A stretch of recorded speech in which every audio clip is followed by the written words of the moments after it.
Happy Lord's Day! Araw po ng Panginoon ngayon, ano? Alam nyo, meron talagang araw ng Panginoon. Baka akala nyo wala. Baka akala nyo araw nyo lahat. Hindi po pwede yun. Talagang meron pong araw ng Panginoon. Kung baga sa mga Hudyo noon, sa panahon nila, yung ikapito nila is Saturday. Sa atin naman, sa Pilipinas is Sunday. Alam niyo po ba na yung Sunday at Saturday pinagtatalunan pa? Eh bakit? Eh Sunday dapat. Yung iba na, hindi Saturday. Alam niyo, hindi na po dapat pagtalunan yan eh. Eh bakit? Bakit ang Diyos pag Sabado, iba ba ang Diyos pag Linggo? Isa lang yung Diyos eh. Halimbawa sa Middle East, anong araw nilang araw ng Diyos? Biyernes. Dinaloko na, malayo na. Hindi dapat pinagtatalunan na yan. Kasi araw-araw, araw ng Panginoon niya. Kanya lang, parang ano ba tawag dito, yung parang nagmamagaling kayo. Kung may pilit ninyo, siyempre, hindi naman papayag yung kabila, ipipilit niyo yung gusto nyo sa kanila. Hindi rin sila papayag. Hindi depensa sila. Pero para ako, kahit araw-araw, araw ng Panginoon yan. Sige nga, manalangin ka araw-araw. Meron ba nabago dyan? Ibig ba sabihin, pag nananalangin ka Lunes, iba ba yung Diyos sa Martes, iba yung Diyos sa Miyerkules? Isa lang po yan. Tandaan niyo yan. Happy Lord's Day. Kanya lang sa ating batas, yung araw ng linggo, ano bang tawag dito? Is holiday. Di ba pag linggo, pag sinabing magtrabaho ka, sabi ng boss mo, may karampatan dagdag sweldo yun. Kasi nga, yung linggo is considered holiday. Kaya ginawang holiday yan para yung masunod yung Lord's Day. Ito sabihin, kaya holiday siya, huwag kayo papasok at ibigay yung araw sa Panginoong Diyos. At yan makikita niyo po yan sa Genesis, chapter 1, verse 1 hanggang 31. Babasahin niyo lang lahat yun, makikita niyo. Ayun, yung ikapitong araw, ang nakalagay doon, 5 araw. Ginawa ng Diyos ang lahat ng kailangan ng tao. Ika-6 na araw, ginawa yung tao. Ikapitong araw, nagpahinga yung Diyos at binasbasan yung ikapitong araw. Kaya tayo pumupunta sa simbahan na araw ng Panginoon. Kasi po, is Lord's Day. Doon po ang pagpapala. Okay? Ganun lang po yan. Huwag na po ninyo pahirapan ang sarili nyo dyan. Minsan, ewan ko naman sa mga ibang reliyon. Gusto nyo. Hindi ba naman yung pinagtatalunan? Pero ang totoo niyan, walang dapat pagtatalunan. Okay? Punta tayo sa Biblia. Kaya ng ating nakadalian, tayo muna ay nananalangin. Pero tanungin natin si Brother John kung marunong siyang kumanta. Ipakantayin natin. Kailangan may mic. Yan ang problema. Kailangan ko pala ng mic. Ito na lang. Sabayan mo. Eh, ano bang alam mong kanta sa simbahan? Sige, ikaw po. Ako, hindi ako hindi ko likas na mahilig sa kanta. Eh, ikaw naman talaga mayroong ano? Sige, ikaw, kantayin mo. Sige, kakanta po si Brother John, ano? Go. Ama namin, sumasalang ka, tambahin ngalan mo, tapasa amin, ang kaharian mo, sundin ang loob mo, dito sa lupa, para ng salamin. Ano na, marami. Tuloy pa. Ikaw na, ikaw magtuloy ba? Hindi ko nga kumakanta eh. Hinihiyaan mo kami. ngayon ng aming kakanin sa araw-araw at patawarin mo kami sa aming mga sala para ng pagpapatawad namin sa nagkakasala sa amin at huwag mo kami ipahintulot sa tukso at iadya mo kami sa lahat ng masama. Amen! Amen. Galing talaga. Alam nyo, pagdating sa Diyos, walang sintonado. Kailangan maghihiming kayo. Yung iba kasi, baka naman. Pagdating sa Diyos, walang sintonado. Amen! Kung nasa ano kayo, yung contest, meron sintonado ro kasi meron judge dun eh. Pero pagdating sa Diyos, wala po sintonado. Mas maganda ka, pinagagamit mo yung boses mo sa Diyos eh. Ang Diyos ay napupurihan sa pamamagitan ng kanta mo. Okay po yun. Yan. Napakanta natin si Brother. Praise the Lord. Inyo pong napansin ba sa kanta niya? Yung isang talata. Sa verse 10. Ano nakalagay doon? Sundin ang kalooban mo dito sa lupa gaya ng sa langit. Yung pupunta sa langit, yung susunod sa kalooban ng Diyos dito sa lupa. Yun lang ang sikreto. Gusto mo makarating ng langit, kaibigan? Gawin ang kalooban ng Diyos. Gawin ang kalooban ng Diyos. Ano pang kalooban ng Diyos? Brother dyan, lagi na yung King James mo. Yung Biblia mong King James.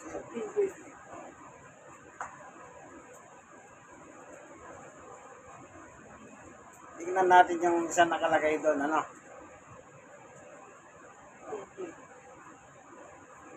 Dito sa unang Tesalonica.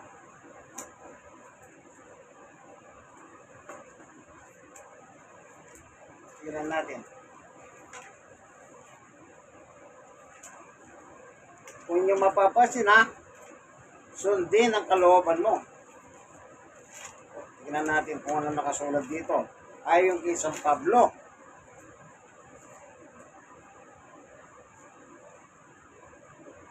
Chapter 5. Ito.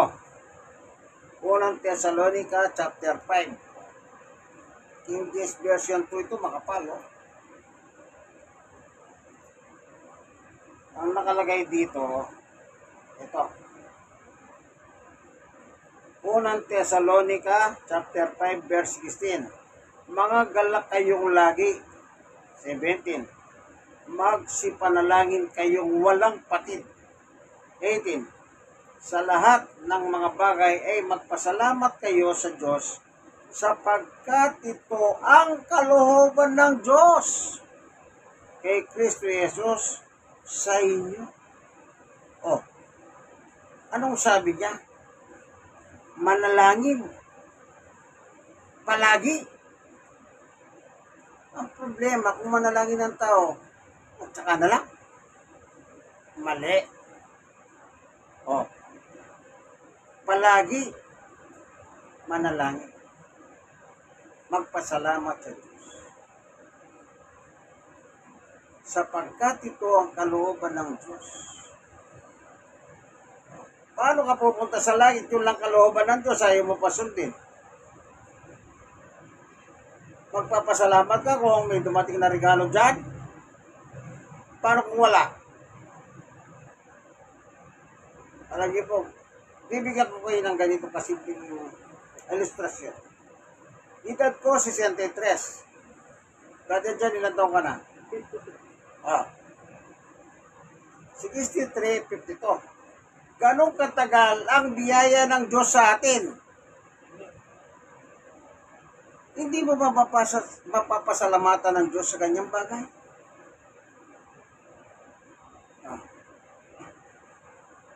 Alam nyo, nung araw nangangaral ako yung public. Sabi ko, Kapag hindi kayo nagpasalamat sa demonyo kayo.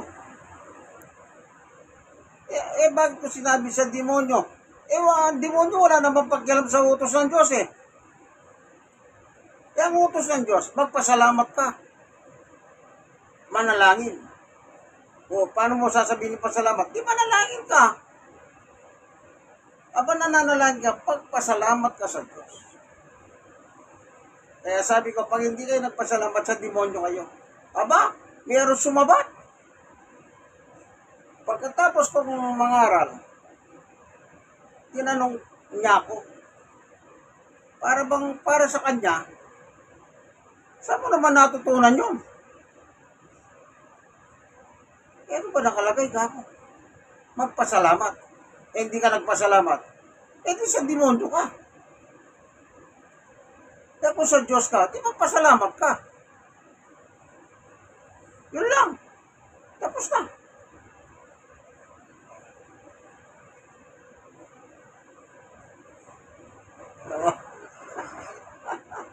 Alam niyo kung minsan ng mga tao, ewan ko.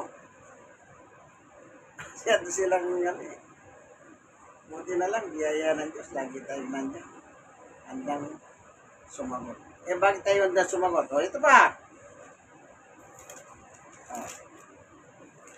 Kaya ako po, alam niyo, hindi naman po ako, nung araw, sabi doon sa, meron na, mayabang daw. Sabi ko, hindi ko pinagyayabang ng pangangaral ko. Ikaw lang nagsasabi niya, ako, hindi pinagyayabang yan ka. Dahil sa Diyos, bawal yan. Bawal ang mayabang. Ang gusto ng Diyos, mabait. Tingnan niyo po Sa unang 1 chapter 5 verse 20. At alalaman natin na parito ang anak ng Diyos. Sino po yun? Si Jesus Anak ng Diyos. At tayo binigyan niya ng pagkaunawa. O sino nagbibigay ng unawa? Yung anak ng Diyos, si Jesus. Kaya, yan po ang pinagpapasalamat ko. Marami na po akong nakakabangga. Salamat! Binigyan niya ako ng unawa. Diba? Patuloy natin. Kaya natin dahanan yung walang unawa. At nalalaman natin na parito ang anak ng Diyos. Si Jesus na parito po. At tayo binigyan niyang pangunawa. Sino nagbibigay? Si Jesus. Ng pangunawa. Upang ating makilala siya na totoo. At tayo nasa kanya na totoo. Sa makatwid ay sa kanyang anak na si Yesu Kristo. Ito ang tunay na Diyos at ang buhay na walang hanggan. Anong sabi ni Juan? Si Jesus ay tunay na Diyos. Sabi ng walang unawa. Kaya sabi nga po, madadaanan natin yung walang unawa na yan Kasukat-sukat mo ba? Pag binasa mo ito, kukontrahin nila. Nakasulat na, napakaliwanag na. Kinukontra mo ba? Ang ipapasok mo, yung alam nyong walang unawa. Ay, hindi totoo yan. Hindi tunay na Diyos si Jesus. Sino man binanggit dito? Hindi ba yung anak ng Diyos? Sino yun? Si Jesus. Wala namang ibang binanggit yan Pagkatapos sasabihin nyo, dahil hindi nyo lang matanggap si Jesus ay Diyos, kaya nyo binibira itong talatang ito? Sino ba sumulat dyan si Juan? Sino ba si Juan? Lingkod ng Diyos. Di kontrabida kayo.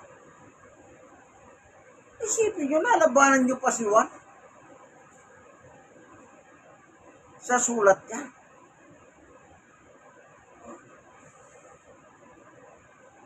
Ayan, maliwanag. Sinabi ni Juan, tunay na Diyos si Jesus. Tapos hindi nyo matanggap. Kaya wala kayong unawa. Hindi nyo kasi kayang tanggapin ang katotohanan na sinulat ni Juan. Pero kung tinatanggap ko, kaya nasalamat ni Jesus, nagbigay ng unawa sa akin. Alam nyo, yung Biblia po,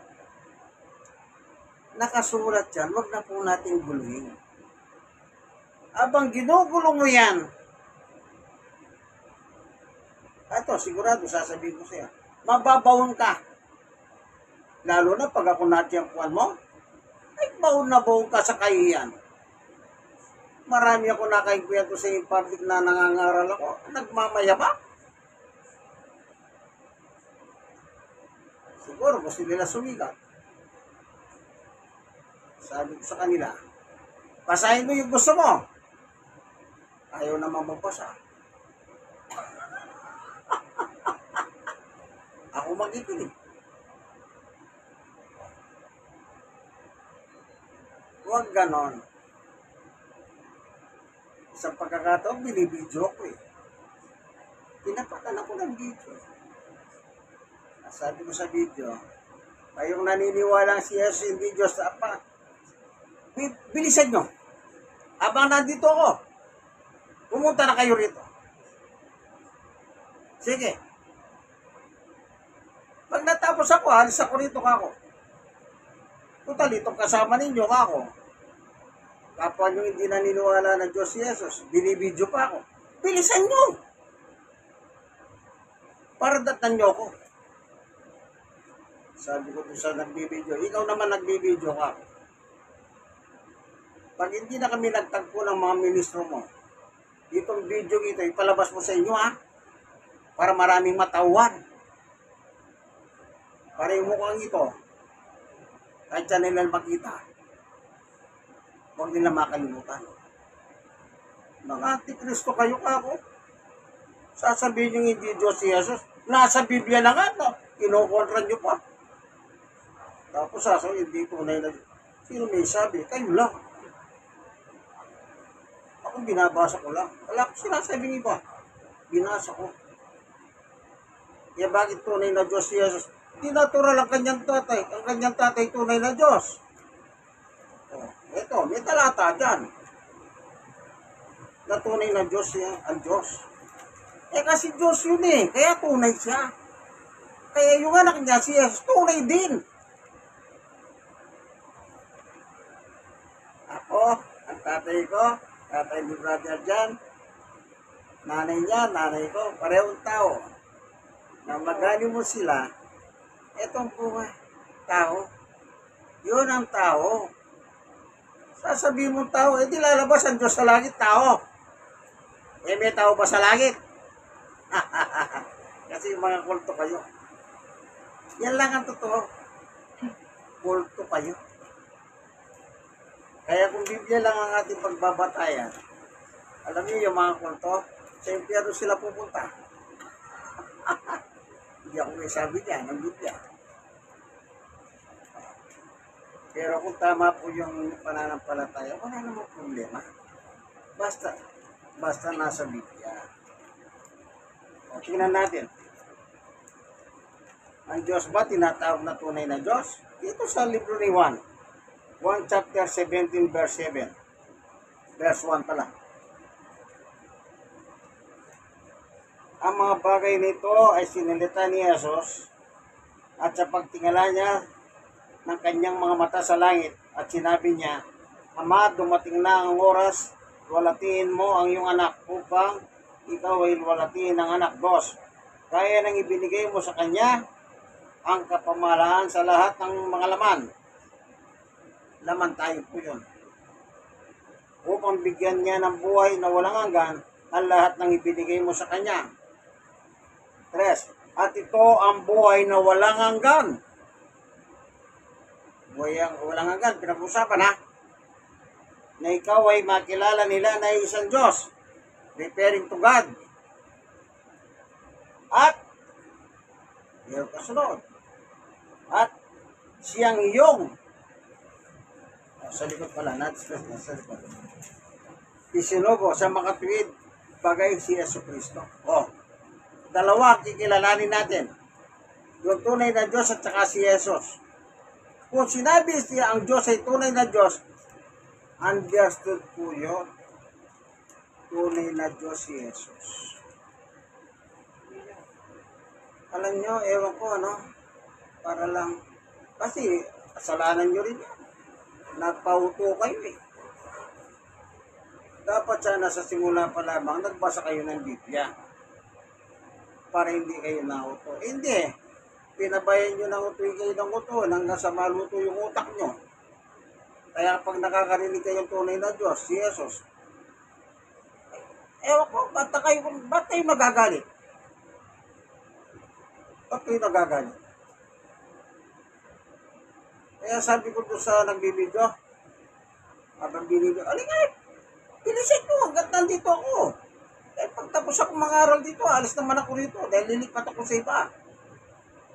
Eh biyaya ng Diyos hanggang sa tagal ko nangangaral. Walang dumating. Walang dumating. Eh bakit? Para sa? Sige na, para sa? Binigyan nga ako ng unawa eh. Sila walang unawa. Kasi hindi sila naniniwala na siya faithful na Diyos. Yun ang walang unawa. Alam nyo, ang Biblia po napakaya. Hindi naman mahirap po unawain. Kaya nga ginagawa ko sa simula ng mga Bible study, ginagawa ko, nananalangin ko. Kung kaya pang umawit, nagpapahawit ako. Bakit? Kasi po, Diyos ang bibigyan ng kapurihan. Kapag ang Diyos ay napapurihan, bibigyan ka ng tamang unawa ng Diyos. Amen? Maniwala kayo sa Biblia. Sabi nga nung dati kong kaklase noon, nang hindi siya makaano sa akin, ang bandang huli ang sagot na lang niya, huwag kayong maniwala kay Manny. Aba, sabi ko, sumusobra ka na. Sinabi ko bang maniwala kayo sa akin? Sa iyo, sinabi ko bang maniwala ka sa akin? Nagbabasa ako ng Biblia. Kung wala ka ng may sagot, yan na lang isinagot mo. Kaklasik po yun, kabarkada ko po. Minsan ko lang natagpuan sa Facebook, ganun pa ugali.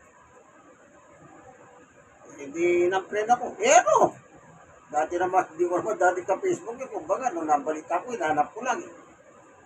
Nahanapin mo yung ganitong pangalan. Iba pala yung nakalagay na pangalan niya, kaya hindi ko lang mahagilang. Yan ang problema po sa mga sekta ng reliyon. Pagka hindi na makasagot, wala na. Kaya, nung araw ganyan eh. Dito sa lugar dito, sa Ugbo, merong isang nagmamagaling doon. Ginawa ko, sabi ko ito, huwag kang magingay. Kasi oras ko ito eh. Kung mo nag-iingay ka, ganitong gawin natin. Kinuha ko yung Bible, ito Biblia, basahin mo nga. Kung magturo ako na lang, makinig ka ako, ang ingay mo. Eh, ayaw naman niya. O, ba't ayaw mo? Ba't ako nangangaral dito, ingay ka ng ingay, ang dami pinuputak. Ngayon, balik ka rin natin. Ako hindi ako puputak, makikinig ako. Ito ang Biblia. O, lumayas. Mayabang kayo ako. Naturingan kayong mga, kala nyo kasi ang gagalingan nyo ako. Yan nga po, biyaya ng Diyos. Sa dami ng naka-influence ko, iba't iba po sekta ng reliyon. Biyaya ng Diyos, nasasagot na nga sa Biblia. Hindi po sarili kong alam.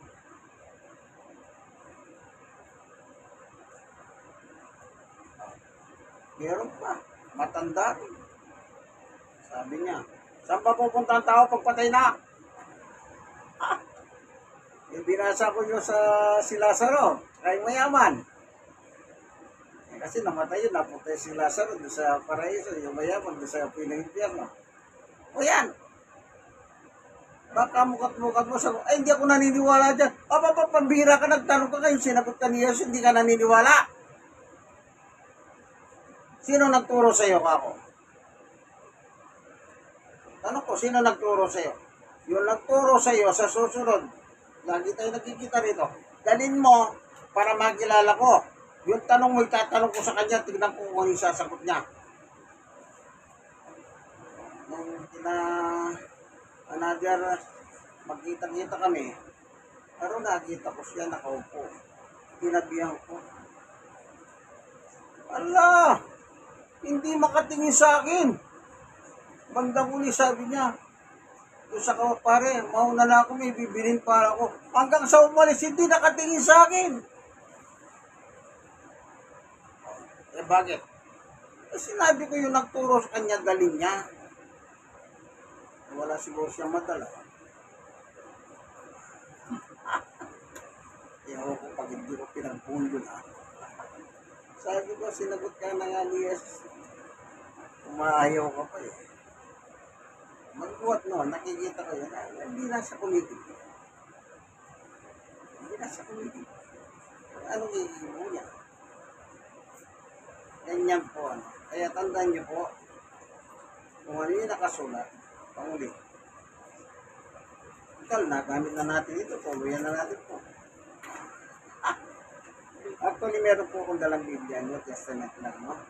Pero kung mo sa nada kong gamitin, kaya natin ginamit. Ito panguli na lang bago po tayo magtapos sa isang panalangin. Ito po sa sulat ni Juan pa rin, Juan. Chapter 20. Anong nakalagay po dito? Ayan, 30 and 31. Gumawa rin nga si Jesus ng iba't ibang maraming tanda sa harap ng kanyang mga alagad. Yung sa ibang salin po, Himalayan, ano? Na hindi nangasulat sa aklat na ito. Ibig sabihin, maraming siyang ginawa, dasaksiyan ng kanyang mga alagad na hindi nakasulat dito. 31, ito na.